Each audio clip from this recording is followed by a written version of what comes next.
Hello नमस्कार साथियों, मैं प्रशांत सिंह चिराग आप सभी का अपने यूट्यूब चैनल टीडीएस अकेडमी में स्वागत अभिनंदन करता हूँ। आज हमारे साथ जो है गरिमा श्रीवास्तव जी जुड़ी हुई हैं और जो अपने बारे में स्वयं बताएँगी और अभी इनका जो है एचपीएससी असिस्टेंट प्रोफ़ेसर में हो गया है। तो सबसे पहले गरिमा जी आपको बहुत-बहुत शुभकामनाएँ थैंक यू। और ये आपका पहला प्रयास था। जी। चलिए बहुत-बहुत शुभकामनाएँ। तो गरिमा जी सबसे पहले आप बताएँ जो हमारे व्यूअर्स हैं कि आपका मतलब पढ़ाई कहाँ पे क्या कैसे हुआ है और अभी वर्तमान में आप क्या कर रही हैं? और जिससे जो आने वाली जनरेशन है हमारे, वो आपसे सीखे कि इतने कम समय में क्या स्ट्रैटेजी रही आपकी?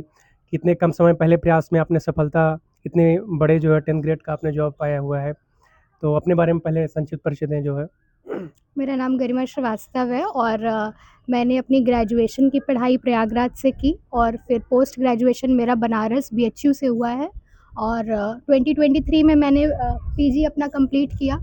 उसके बाद मैंने नेट क्लियर किया जून 2024 अटेम्प्ट में और उसके बाद ये वैकेंसी आई एचपीएससी असिस्टेंट प्रोफेसर की जिसमें मेरा हो गया है इस साल रिज़ल्ट आया है। So I am very happy for that और बस यही था पूरा अभी तक का मेरा सफ़र। आगे देखते हैं।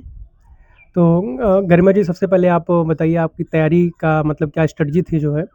आप नेट थी और आपका मतलब क्या मतलब था कि आपको टीचिंग लाइन में जाना है या सिविल में अभी इन फ्यूचर क्या आपका जो है टारगेट है? फ्यूचर में तो अभी तो मेरा असिस्टेंट प्रोफेसर हुआ है तो अब मैं पीएचडी के लिए सोच रही हूँ जी, जी। और मैं उसके रिगार्डिंग ही आगे देखूँगी, अच्छा अभी प्रोसीड आप करूँगी। पीएचडी में एनरोल्ड नहीं हैं? नहीं, अभी मैं एनरोल्ड नहीं हूँ और अब मैं एनरोल होंगी। अच्छा। मेरा पहला था कि मैं पहले असिस्टेंट प्रोफेसर बन जाऊँ, मुझे जी, जी। टीचिंग में इंटरेस्ट था, तो मैंने इस पे टारगेट किया जी, जी। और हो भी गया। चलिए, तो वो आपकी स्ट्रैटेजी क्या थी? आप कैसे मतलब आपने तैयारी किया जो है? और तो अपनी स्ट्रैटेजी के बारे में बताएँ, रूटीन क्या था आपका पढ़ने का? आप सुबह कितने बजे से अपना पढ़ाई स्टार्ट करती थी? और कैसा आपका था? कितने घंटे पढ़ाई करती थी? तो उसके विषय में थोड़ा-सा बताएँ जो है। पढ़ाई को लेके मेरा ये था कि जैसे बंद कर फ़ोन आ दीजिए। रहा है 1 मिनट। हुँ। तो हाँ, क्या क्वेश्चन था? हाँ, तो पढ़ाई का क्या स्ट्रैटेजी थी हाँ। आपकी और कितने घंटे पढ़ाई करती थी? क्या रूटीन था तो आपका? जैसे ही मुझे पता चला कि मैंने डिसाइड किया, सबसे पहले तो डिसीज़न लेना बहुत इम्पोर्टेंट है, मैं बताऊँगी। आप उसमें टाइम ले लो भले कि आपको क्या करना है लाइफ़ में, उसमें आप जितना समय लेना ले लो, लेकिन अगर एक बार आप ले लो, घुस जाओ तो फिर उसे कंप्लीट करके निकलो, सबसे पहले मैं ये कहूँगी। तो मेरे दिमाग में 2 चीज़ें चल रही थी, मुझे सिविल का मैं देख रही थी और मैं सोच रही थी कि मुझे असिस्टेंट प्रोफ़ेसर मुझे इधर भी देखना था। मैं समझ नहीं पा रही थी कि मैं क्या करूँ? तो मैं पहले बैठ के सोच के मैंने फ्रेंड से अपने डिस्कस किया और फिर मैंने ये डिसीज़न लिया कि मुझे यही करना है और मुझे एचपीएससी ही देना है। तो जब मेरा ये डिसीज़न फाइनल हो गया तो मैंने सबसे पहले ये डिसीज़न लिया कि मुझे एग्ज़ाम देना है और जब मेरा एक बार डिसीज़न हो गया तो मैं इसके प्रिपरेशन में लग गई और मैं ये बोलूँगी कि हमेशा स्टेप बाय स्टेप प्रिपरेशन करो। मैंने भी यही किया कि सबसे पहले मेरा पूरा फ़ोकस प्री पे था कि प्रीलिम्स निकालना है क्योंकि मेंस का कोई रोल ही नहीं बनता अगर आप प्रीलिम्स ना निकाल पाएँ। तो जी, वो जी। छोड़ दीजिए कि अभी क्या है आगे। सबसे पहले जो एग्ज़ाम है प्री था तो मैंने प्री के लिए अच्छे से प्रिपरेशन की। जैसा कि पता ही है कि प्री एमसीक्यू बेस्ड था, तो एमसीक्यू बेस्ड चीज़ें होती तो थोड़ा ईज़ी तो हो ही जाता है ऑब्जेक्टिव एक तरीके से क्योंकि ऑब्जेक्टिव के मॉक वगैरह देने आसान होते हैं। आप कहीं पे भी बैठे हो तो मॉक दे ले रहे हो। जी, कोई जी। इतना कोई प्रेशर नहीं होता और अगर आप नेट क्लियर करके आए हो, आप पढ़े हो उतना पीजी किया तो एमसीक्यू की सिलेबस कंप्लीट रहता है आपका। हाँ, एमसीक्यू की प्रिपरेशन हो जाती है। तो वैसे ही मैंने लग के मैं लाइब्रेरी जाती थी और लाइब्रेरी की वज़ह से मुझे बहुत हेल्प मिलती थी क्योंकि घर पे नहीं हो पाता था मेरे से, तो मैं लाइब्रेरी में पढ़ती थी प्री के टाइम पे और फिर वैसे ही मैंने करके प्री पे पूरा कॉन्संट्रेट किया, फिर मेरा प्री हो गया। जैसे मेरा प्री हो गया फिर मैंने मेंस पे फ़ोकस किया और कुछ यूट्यूब चैनल वगैरह वैसे मैं देखती थी, गाइडेंस वगैरह मैंने लिया। तो उससे मैंने मेंस की प्रिपरेशन की, अच्छे से की और मेंटली अपने आप को रेडी रखना चाहिए। जैसे मेरा तो ये था कि मेंस के टाइम पे मैंने मॉक फुल लेंथ में नहीं दे पाती थी कि पूरे 15 क्वेश्चन मैं साथ में लिखूँ, नहीं हो पाता था। मैं नहीं कर पाती थी वो विदिन टाइम लिमिट, लेकिन मेंटली खुद को प्रिपेयर रखती थी कि उस दिन कर लेना है। तो मेंटली प्रिपरेशन बहुत इम्पोर्टेंट होती है, जी, मतलब आप जी। जितना भी मेहनत करो लेकिन उस दिन 3 घंटे क्या कैसे करना है, उसकी प्रिपरेशन हर दिन करनी चाहिए कि वो जो 3 घंटे पेपर जब मेंस लिखेंगे तो उस दिन 3 घंटे हमें क्या करना है, उसकी प्रिपरेशन डेली वो सोच के करो और फिर हो जाता है। अगर एक गोल है ले दे के आपको वही काम करना है एक, तो वो हो जाता है। थोड़ा हाथ-पैर मारते रहना चाहिए, देखते रहना चाहिए कि जो पढ़ रहे हैं वो रेलेवेंट हो, ऐसा नहीं कि कुछ भी इर्रेलेवेंट जी, पढ़ जी। रहे हैं, ठीक है? और हमेशा पहले बेसिक पे फ़ोकस करना चाहिए कि बेसिक चीज़ें पहले कवर हो जाएँ, जो ज़्यादा हाई प्रायोरिटी टॉपिक्स होते हैं, उन पे कवर अगर आप बहुत इंटेलिजेंट इंसान हो, आपको सब आता है तो बात अलग है, तो आप फिर और एरिया पे फ़ोकस करो। अगर जी, जी। आपका कहने का मतलब इंटेलिजेंस से कि अगर आपका कवरेज है अच्छा खासा, जी, जी। प्रिपरेशन है, नहीं है तो पहले बेसिक से करते रहो जो हाई प्रायोरिटी टॉपिक्स हैं, फिर वैसे-वैसे करके आप पूरा सिलेबस कंप्लीट करो और इसी तरह से करेंगे तो मेंस हो जाएगा। और फिर इंटरव्यू तो न्यू ही था मेरे लिए भी, मॉक वगैरह बहुत देने चाहिए। इंटरव्यू में मैंने ये चीज़ सीखी है कि मॉक आपको बहुत देने चाहिए इंटरव्यू के। उससे कॉन्फिडेंस भी बढ़ता है, वैरायटी ऑफ क्वेश्चंस भी मिलते हैं और जो चीज़ सबसे ज़्यादा मैटर करती है इंटरव्यू में वो है कॉन्फिडेंस और वो मॉक से बढ़ता है। तो मॉक देना चाहिए इंटरव्यू के लिए तो ज़्यादा से ज़्यादा। तो स्टेप बाय स्टेप आपको ऐसे ही चलना है और हो जाता है फिर एग्ज़ाम। पेशेंटली आराम से जब कुछ टेंशन लगे, कुछ स्ट्रेस लगे, दोस्तों से बात करो, फैमिली मेंबर से बात करो, किसी भी नेगेटिव पर्सन से बात मत करो। जिन लोगों का कोई रोल नहीं है उनसे बात मत करो, जो आपके क्लोज़्ड वन्स हैं उनसे जी, जी। बात कर लो, वो आपको फिर चढ़ा देंगे ऊपर और फिर आपका मोटिवेशन हाई हो जाएगा, फिर आप पढ़ने बैठ जाओगे। तो यही होता है, ऐसे चलती रहती है साइकिल और फाइनली सिलेक्शन हो जाता है। तो देखिए गरिमा जी ने बताया कि जैसे प्री के लिए अगर आपको है तो जितना हो सके आप पीवाईक्यू, एमसीक्यू प्रैक्टिस करें जिससे जो ह्यूमन एरर होता है एग्ज़ाम में सिली मिस्टेक होता है कि ऑप्शन चुनाव करने में कभी हम गलती कर देते हैं कि क्वेश्चन का आंसर कुछ है भर देते हैं कुछ हम। तो इससे प्रैक्टिस करेंगे तो जो ह्यूमन एरर होता है उस पे काफ़ी आपको सुधार होगा और साथ ही साथ मेंस के लिए जो टाइम मैनेजमेंट क्योंकि 3 घंटे में आपको लिखना होता है और मतलब विदिन टाइम फ्रेमवर्क में आपको कंप्लीट करना है चीज़ों को। तो टाइम मैनेजमेंट के लिए अगर आप पहले से प्रैक्टिस नहीं किए रहेंगे, डायरेक्ट एग्ज़ाम में जाके करते हैं, तो टाइम मैनेजमेंट करना थोड़ा मुश्किल हो जाता है चीज़ों को कंप्लीट करना। और इंटरव्यू के लिए अगर मॉक टेस्ट आप दिए रहते हैं, तो आपका कॉन्फिडेंस रहता है वहाँ पे जाने पे घबराहट नहीं होती है जो जैसे गरिमा जी ने बताया कि शायद मॉक दिए होते शायद और अच्छा मेरा परफॉर्मेंस रहा होता और अच्छा इंटरव्यू में और मतलब मार्क्स आए होते। तो गरिमा जी आप ये बताइए प्री के लिए जो है आपने कोई मतलब मतलब क्या ऐसा जो आपने पीवाईक्यू सॉल्व किया एमसीक्यू तो क्या सोर्स था आपका मतलब किस प्रकार से आपने उसको कवर किया चीज़ों को?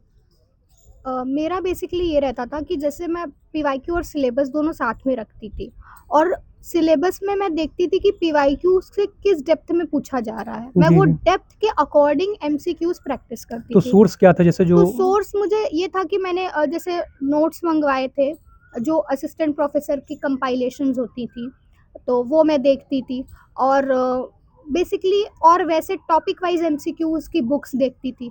तो मैं ये बोलूँगी कि आप थोड़ा वेरियस देखो, इस हिसाब से देखो कि जो पीवाईक्यू का लेवल है। जी, जी। जैसे पीवाईक्यू में अगर फॉर सपोज़ कि पीवाईक्यू में अगर बुक और ऑथर पूछ रहा है, तो बुक ऑथर पूरा अच्छे से कवर कर लो, जी, वहाँ जी। से आपके कुछ चांसेस होते हैं फिर से आने के। जी, तो जी। वहाँ से आपका वो कवरेज हो जाएगा। इस तरीके से लेवल देखो कि किस टॉपिक में किस डेप्थ तक जा रहे हैं, बहुत कॉन्सेप्चुअल हो जा रहे हैं कि नहीं जा रहे हैं।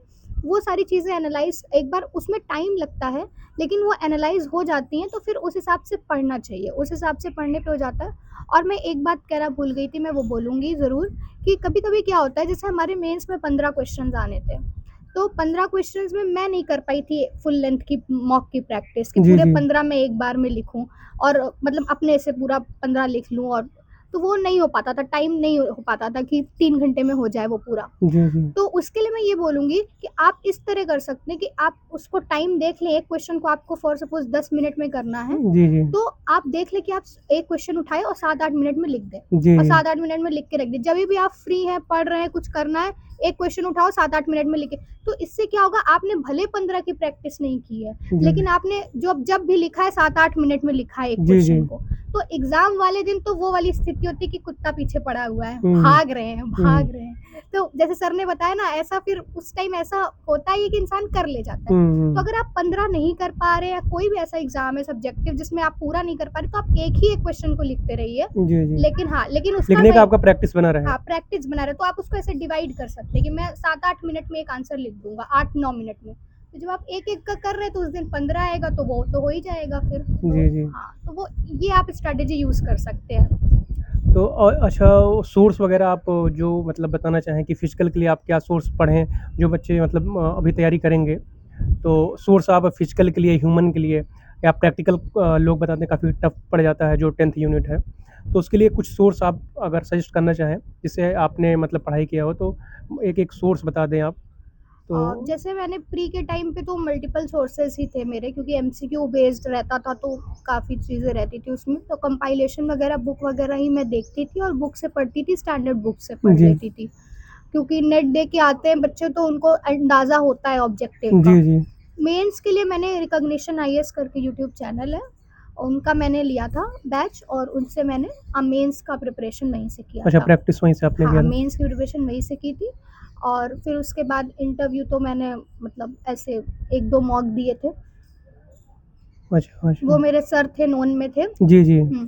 कोचिंग के थे वो, तो उनको मैंने दिया था, मतलब कोचिंग सेक्टर के या यूपीएससी के, तो उनको मैंने मॉक दिया था। चलिए, तो गरिमा जी आपको बहुत-बहुत शुभकामनाएँ। और लास्ट में अगर और कुछ आप संदेश देना चाहें, या कुछ और जो मेरे तरफ से ना पूछा गया हो, कुछ और आप बताना चाहें कि एग्ज़ाम के दौरान जैसे होता है कि उसमें लो फीलिंग भी आती है चीज़ों को लेकर, या रूटीन को लेकर, टाइम मैनेजमेंट कैसे करना, पढ़ाई कैसे करना है, रात में ज़्यादा पढ़ना, दिन में। तो अगर आप कुछ अपने तरफ से, अगर आपका अनुभव मतलब इस विषय पे रहा कि रूटीन का क्या इम्पैक्ट पड़ता है हमारे लाइफ़स्टाइल, खान-पान का, तो इसको भी अगर आप कुछ ऐड करना चाहें तो आप बता सकती हैं इसमें कैसे? मैं यही बोलूँगी कि आप दिन भर में क्या कहाँ पे हो ये मैटर नहीं करता, कभी घर पे हो कि लाइब्रेरी में हो, आप दिन भर में आप जुड़े रहने चाहिए, अपने जो एग्ज़ाम है उससे आप जुड़े रहो, आप कुछ पढ़ते मतलब आपकी पढ़ाई होनी चाहिए, जी, जगह जी। मैटर नहीं करती कि आप कहाँ पे हो। दूसरा चीज़ मैं ये बोलूँगी कि at the end of the day ये चीज़ देखो कि जो भी पढ़े हैं वो कितना रेलेवेंट है एग्ज़ाम के लिए। और मतलब ये देखना चाहिए कि वो चीज़ जो पढ़ रहे हैं वो रेलेवेंट है कि नहीं, अगर डिमांड पूछी है कि जा नहीं उसका? सकती जी। है कि तो किस तरह से पूछी जा सकती है। ऐसा ना हो कि आप पढ़ भी लो और वो चीज़ आपको हेल्प भी ना हाँ, करे। मेहनत बहुत कर रहे हैं, सफलता मेहनत नहीं मिल बहुत रही है। करे और उसका कुछ मतलब मतलब ना स्मार्ट निकले। स्ट्रेटजी करिए आप। हाँ, तो उसके लिए भी ज़रूरी नहीं है फर्स्ट डे से वो आपके दिमाग में नहीं आ जाएगा कि ये पढ़ना, ये पढ़ना। हुँ, उसके लिए थोड़ा-सा टाइम लगता है।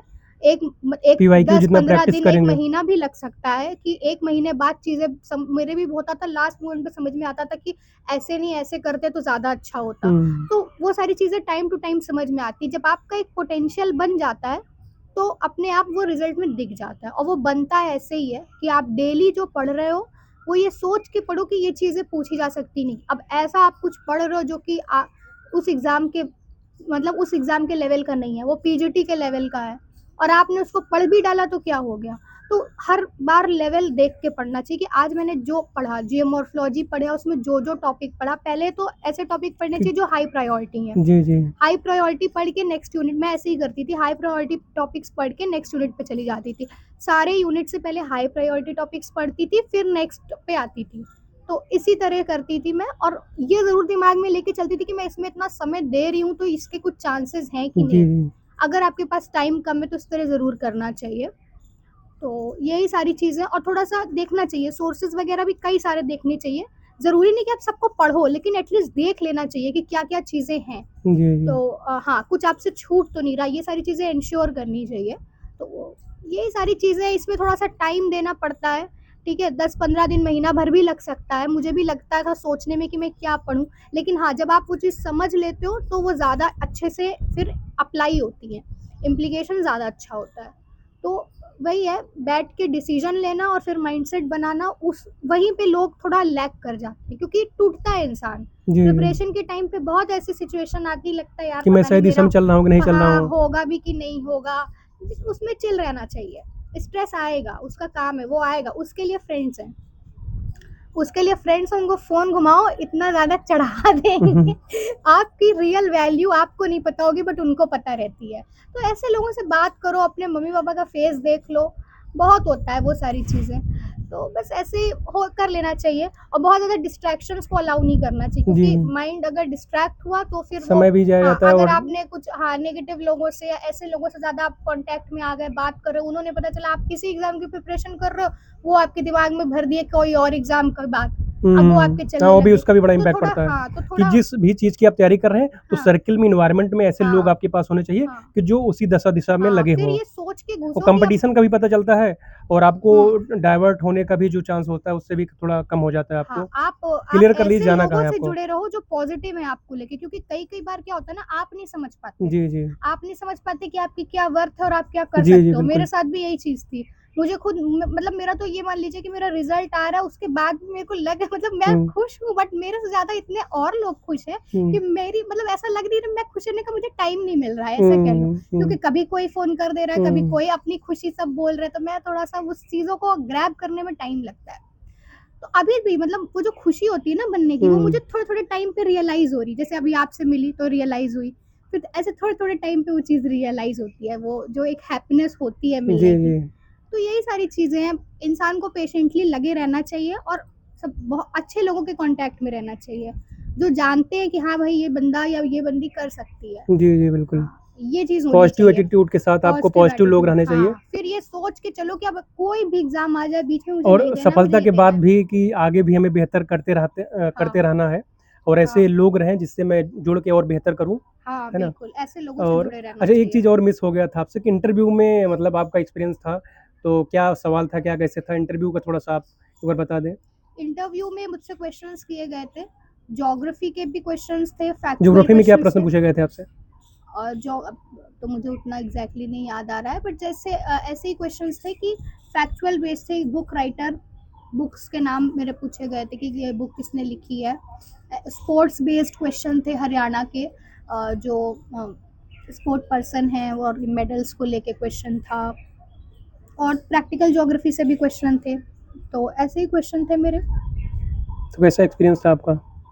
ठीक था, एक्सपीरियंस ठीक था, मैं कुछ लगा कि थोड़ा-सा मौका और देना चाहिए था और हाँ, बेहतर लगा होता? कि कॉन्फिडेंस और होना चाहिए और अ, कई क्वेश्चंस मैं नहीं भी बता पाई और कई जगह मुझे सॉरी मतलब बोलना पड़ गया फिर।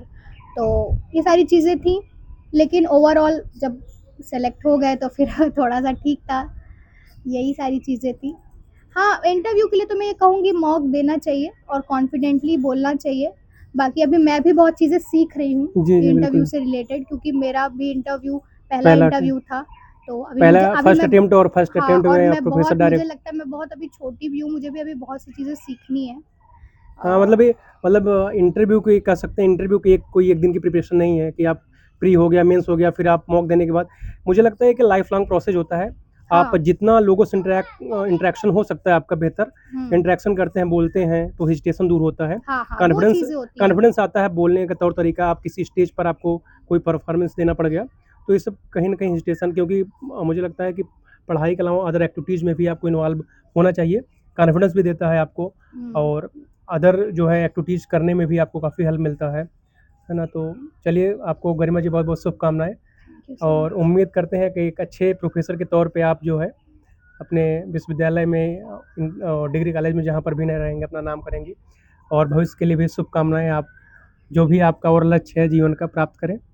तो बहुत-बहुत धन्यवाद आपका।